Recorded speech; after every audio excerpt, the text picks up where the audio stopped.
Kababayan, para sa mga ating kababaihan, okay, sa mahal natin sa buhay na mga babae dyan, mga jowa nyo, ganyan, okay, mga asawa nyo na nakakaranas ng menstrual cramps, ito lang ibigay nyo sa kanya. Okay, may pag-aaral na ginawa, journal na publish na ito kabayan, na ginawa sa Iranian Red Crescent Medical Journal. Cinnamon, okay, magpakulo ka lang ng cinnamon, ayan. Hindi naman ako nakakaranas niyan, so gusto ko lang i-share sa inyo.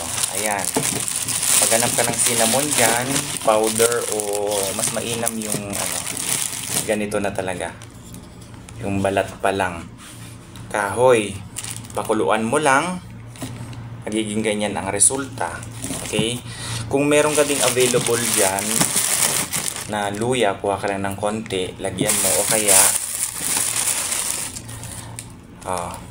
mint to add for maganda yung flavor, yung amoy. Okay, wala namang lasa yan, pero para mas ganahang ka, kasi gagawin mo parang tsaa. Mare-relief ang iyong nararamdaman dyan sa pagkasakit ng iyong dala ng inyong menstruation. Okay, syempre kapag ganyan, nanakit yung ulo mo, masakit na yung katawan mo, irritable ang babae sa pagkakaroon ng ganyan. Para hindi siya mainis sa inyo, mga boys, gawin nyo ito. Okay, ipainom nyo sa kanila ito.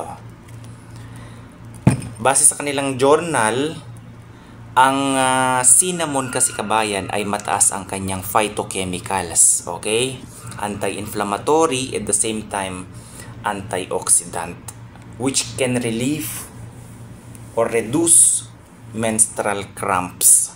Kaya maganda ito kabayan. Ito kahit wala ka naman nito, kung meron ka ng cinnamon, walang problema.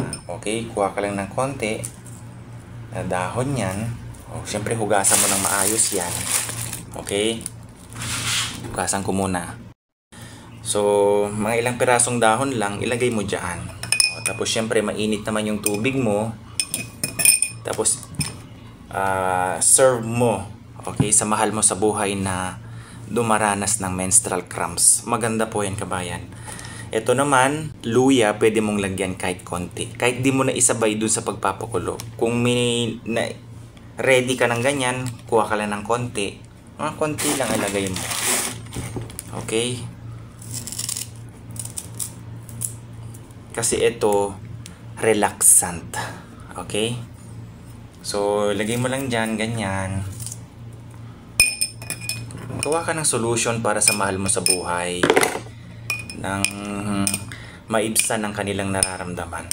Okay, hindi biro ang dinaranas ng ating mahal sa buhay. Yung mga masakit talaga yan. Na-interview ko yung iba. Gaano kasakit, namimilipit. Ang kadalasan na ginagawa nila kabayan is naglalagay sila na warm, okay, yung warm press, okay, hot compress dito ka lang. Ito na lang, mas maigi pa, para at least hindi ka magkaroon ng sakit sa ulo, sakit sa kalamnan. Ayan, anti-inflammatory, antioxidant.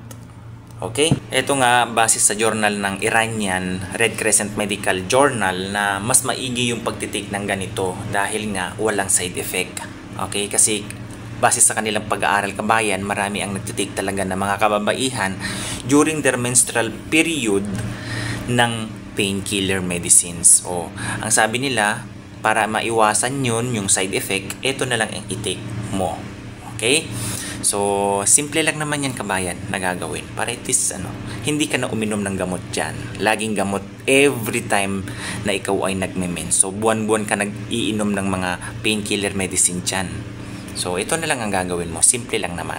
So, simple lang yan kabayan. Pakuluan mo lang naman yung cinnamon. Tapos, gaya na sabi ko, kung meron kang mint o kaya luya, nasa iyo po yan. Pero kung meron lang sa'yo cinnamon, wala ding problema. Okay? So, simple lang. Ako, tinitake ko to. Wala naman ako menstrual cramps, pero ang gusto ko kasi dito yung phytochemicals niya. Okay? Para lumabas ang mga free radicals dyan sa ating katawan.